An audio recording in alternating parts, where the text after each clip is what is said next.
नमस्ते दोस्तों। आज की कहानी बेहद प्रेममयी और रोमांचक है, तो कृपया अंत तक हमारे साथ बने रहा। मैं वादा करती हूँ कि इसे सुनने में आपको खूब आनंद आएगा।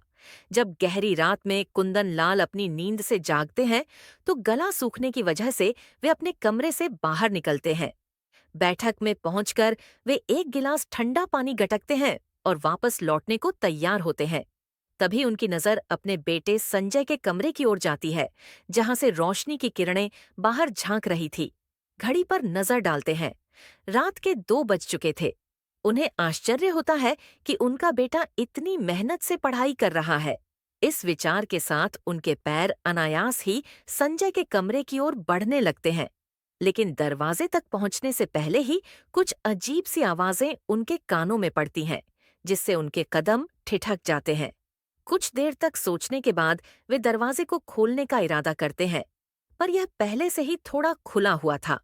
बिना किसी सिटनी के धीरे से झांकते ही उनकी आंखें आश्चर्य से फैल जाती हैं। उनका बेटा संजय उस वक्त किताबों में नहीं, बल्कि जवानी के सबक में डूबा हुआ था।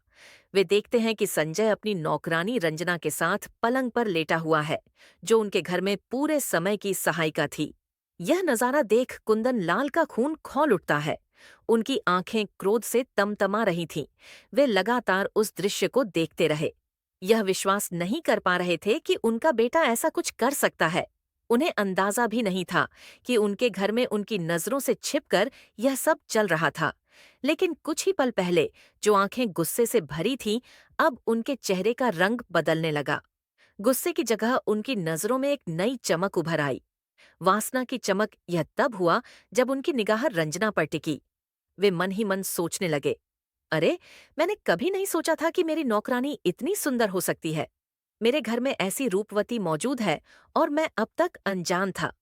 कुछ देर तक वे उस कमरे में चल रहे दृश्य को गौर से देखते रहे, फिर चुपचाप दरवाजा बंद करके वहां से चले गए। अपने कमरे में लौटकर वे बिस्तर पर लेट तो गए, पर नींद उनकी आंखों से मीलों दूर थी। लेकिन इसके बाद कुंदन लाल ने जो सोचा और जो करने वाले थे, वह मैं आपको इस कहानी में विस्तार से बताऊंगी। यह एक बेहद दिलचस्प कथा है, तो अंत तक बने रहिए। उत्तराखंड की खूबसूरत राजधानी देहरादून में एक धनी परिवार रहता था।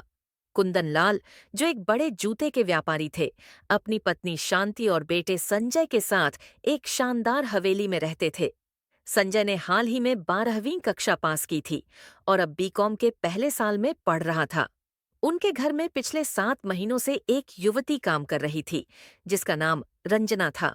रंजना की उम्र लगभग 21 साल थी और वह उत्तराखंड के अल्मोड़ा जिले के एक छोटे से गांव से आई थी। रंजना के परिवार में उसके बीमार पिता और मेहनती माँ थी, जो खेतों में काम करके घर चलाती थी। रंजना जब जवान हुई तो उसकी सुंदरता देखते ही बनती थी। पहाड़ी इलाकों की लड़ाकियों को प्रकृति ने जैसे खास खूबसूरती दी होती है। गोरा रंग, नशीली आंखें और एक अनोखा आकर्षण रंजना भी ऐसी ही थी। पढ़ाई में भले ही वह कमजोर थी, पर उसकी सुंदरता और चतुराई ने उसे कुंदन लाल के घर में नौकरी दिला दी। वह पूरे समय की नौकरानी थी। खाना पकाने से लेकर घर की साफ सफाई तक सारा काम वही संभालती थी। उसे 16,000 रुपये महीने की पगार मिलती थी। रंजना शुरू में यहाँ खुश थी, लेकिन एक बात उसे खटकती थी। उसकी मालकिन शांति बहुत सख्त मिजाज की थी। वह हर छोटी बात पर रंजना को डांटती। उसका कोई काम उसे पसंद नहीं आता था। शांति की कड़वी बातें सुन सुनकर रंजना के मन में गुस्सा पनपने लगा था। हालांकि वह कम पढ़ी लिखी थी, पर उसका दिमाग बहुत तेज था। उसने ठान लिया कि एक दिन वह इस घर की मालकिन बनेगी और शांति को उसकी औकात दिखाएगी। अब बात संजय की। वह दिन में कॉलेज जाता और शाम को अपने कमरे में बंद होकर कथित तौर पर पढ़ाई करता। उसके माता पिता को लगता था कि उनका बेटा बहुत मेहनती है, लेकिन जब रंजना उसके कमरे में साफ सफाई के लिए जाती, तो संजय गुस्से से चिल्ला पड़ता, कितनी बार कहा है, मेरे कमरे में आने से पहले दरवाजा खटखटाओ। तू बिना बताए अंदर घुस आती है। क्या एक बार में समझ नहीं आता?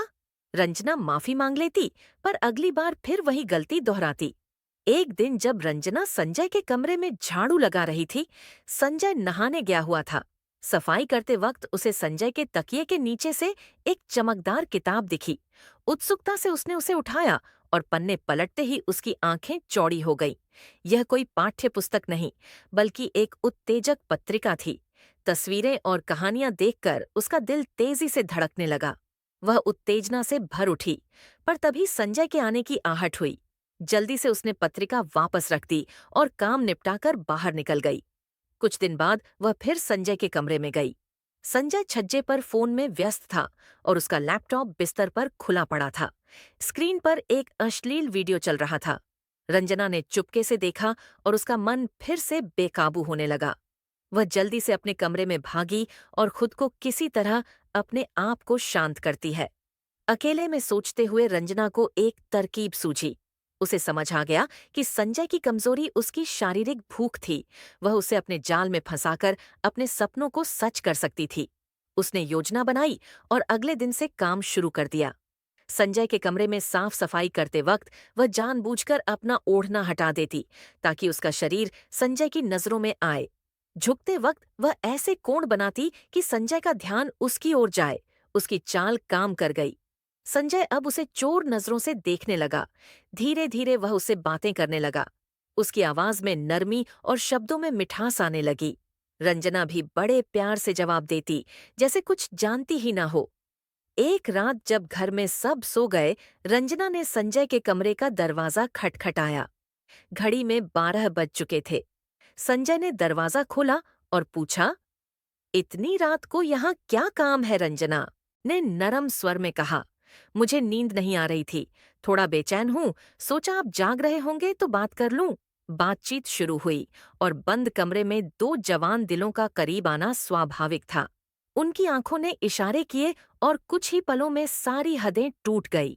उनके कपड़े फर्श पर बिखर गए और दोनों एक दूसरे में खो गए। कुछ देर संतुष्ट होने के बाद रंजना अपने कमरे में लौट आई। यह सिलसिला अब रुकने वाला नहीं था। हर रात रंजना संजय के कमरे में पहुंचती और दोनों अपने खेल में मशगूल हो जाते। 2 महीने तक यह चुपके चपके चलता रहा।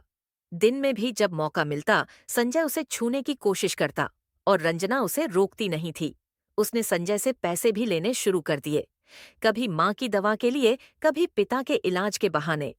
संजय, जो उस पर फिदा था, बिना सवाल किए पैसे दे देता।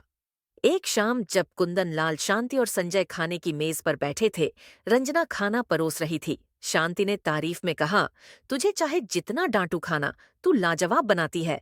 कुंदन लाल और संजय ने भी हामी भरी। लेकिन तभी कुंदन लाल की नजर संजय के हाथ पर पड़ी। एक हाथ मेज पर था और दूसरा पीछे। रंजना के कपड़ों के नीचे कुछ कर रहा था। रंजना हल्के से कांप रही थी, पर चुपचाप सब सह रही थी। कुंदन लाल को सब समझ आ गया। उस रात जब वे पानी लेने उठे तो संजय के कमरे से रोशनी दिखी।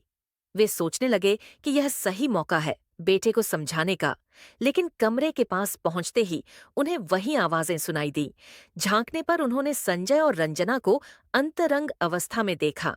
पहले तो कुंदन लाल को गुस्सा आया, पर रंजना की खूबसूरती देखकर उनका मन बदल गया। वे चुपचाप लौट आए। अगली सुबह नाश्ते के वक्त उन्होंने ऐलान किया, संजय, तुम कल से हॉस्टल में रहोगे, तुम्हारा ध्यान पढ़ाई से भटक रहा है। संजय ने विरोध किया। शांति ने भी सवाल उठाया, पर कुंदन लाल अड़े रहे। बाद में संजय को अकेले में बुलाकर उन्होंने कहा, मुझे सब पता है, तू रंजना के साथ क्या कर रहा है, सब जानता हूँ। शांति को बताऊं? संजय डर गया और हॉस्टल जाने को तैयार हो गया। संजय के जाने के बाद उसी रात कुंदन लाल शांति के सोने के बाद रंजना के कमरे में पहुंचे। दरवाजा खटखटाने पर रंजना ने खोला और चौंकते हुए पूछा, साहब, इतनी रात को क्या चाहिए? कुंदन लाल बोले, जो चाहिए वह यहीं मिलेगा। अंदर आकर उन्होंने दरवाजा बंद किया और कहा, मुझे सब मालूम है कि तू मेरे बेटे के साथ क्या कर रही थी। रंजना डर से कांपने लगी, माफी मांगने लगी, लेकिन कुंदन लाल ने कहा, डरने की बात नहीं, जो चल रहा था वही चलेगा। बस अब संजय की जगह मैं लूंगा, जो तुझे चाहिए मैं दूंगा, और ये बात हमारे बीच रहेगी।